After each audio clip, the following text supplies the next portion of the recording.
Hey YouTubers, I just got back from having the bug out vehicle emissions tested.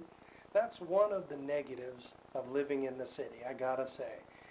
I was sitting in the in that truck waiting to have my emissions test done, and I was like kind of wound up because I mean, will I pass or won't I pass? And then I went in there and I was kind of nervous that I was, might or might not pass, but I passed easily. My test, my level was like 15 parts per million or something, and then the opacity rating was supposedly like 50 of something. Well, anyway, so I did pretty well. Um, but anyway, that's just one of the disadvantages of living in the city. But there are advantages too. If you if you live in the city, you can arrange things so that your income to expense level is like real low. Um, that allowed me to cut way back and accomplish my big accomplishment of last year, which is paying this condo off. So now it only costs me like 400 or so to live here. Condo fee, of course, that includes water, sewer, garbage, maintenance on the building, um, mowing the lawn, pool care. Pretty much everything, is like maybe 300 or so a month. And then, of course, I have another 130 a month property tax. Um, so yeah, property tax is kind of spendy in the city, but so there are pros and cons. Another pro is this this job I have. I could not replace that out in the country. um, it's an excellent job. I love fixing things. I love being a mechanic, and man, $33 an hour, you can't beat that. And so those are the pros, but there are some real disadvantages when you're a prepper living in the city. You know that everything can fall apart, and it's kind of rare for cities to really fall into total destruction, at least in the modern world. Well, no, forget what I just said. It happens. Um, but anyway, the disadvantage is that you can't really grow most of your own food. I mean, I've got this little deck garden out on my little deck here, but that's more of an exercise than it is a practical thing. It's just more or less to learn how to garden, not necessarily to raise a significant amount of my food. And you just can't do that in the city in an apartment environment.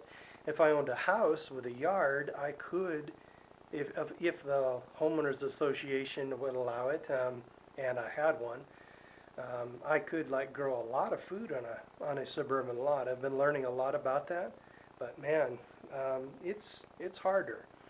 But the pros, there are some advantages. Like I'm only 9 miles away from work. I can get there in 12 minutes. But the cons, of course, if the whole thing blows up, then the people in the country would be doing better than me. Now, if you live in the city, this is for people who live in apartments and in cities, in a city environment. If you can arrange to have a bug out location, like way out in the sticks somewhere where you have family or friends, do it.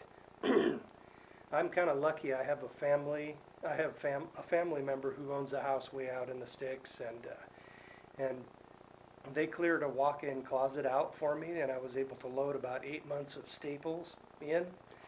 And they're preppers, sort of.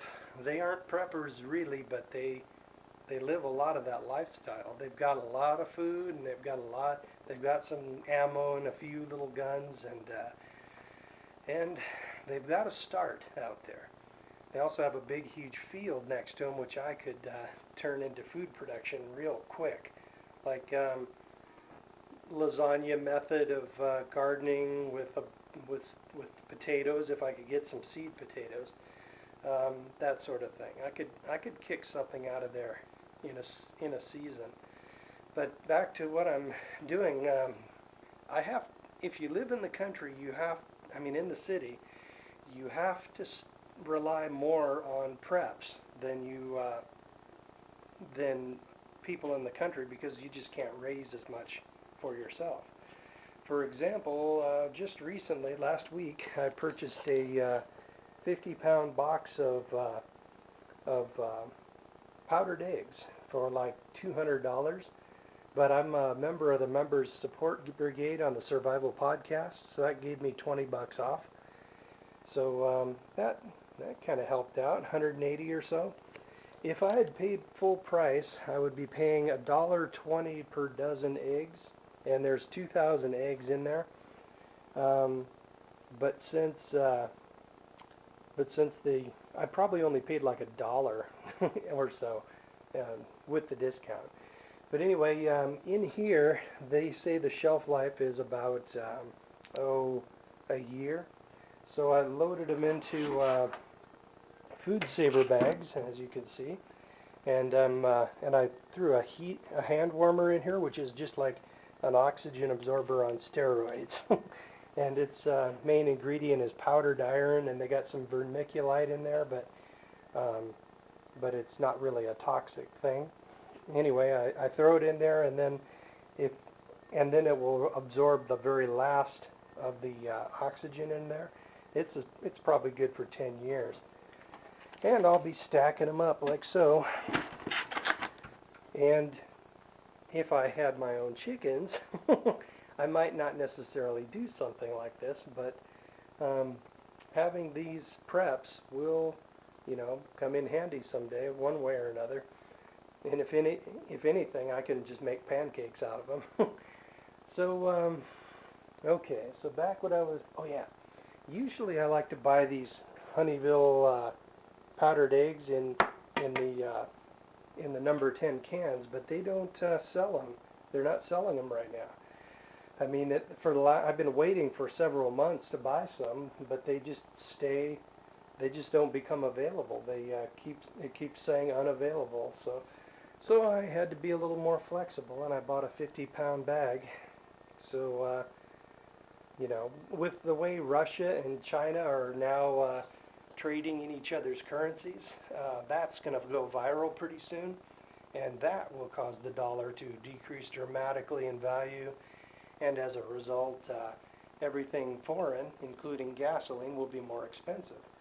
That's one of the reasons why I'm souping up this little electric bike I'm building. I'm going to be moving the batteries up to the front, and I'm getting better tires and a few other things. I'll be able to commute just fine with this thing. I mean, I'm no longer a spring chicken, so I'm not really much on riding a regular old bicycle to work and back, but something like this with the electric system to assist me a little bit, that'll probably do it. Otherwise, I'd end up riding all the way to work and be so tired I wouldn't be worth very much there. So let me see. I might make a video on the pros and cons of city or urban life as opposed to rural, but not right now. So I guess I will let you guys go.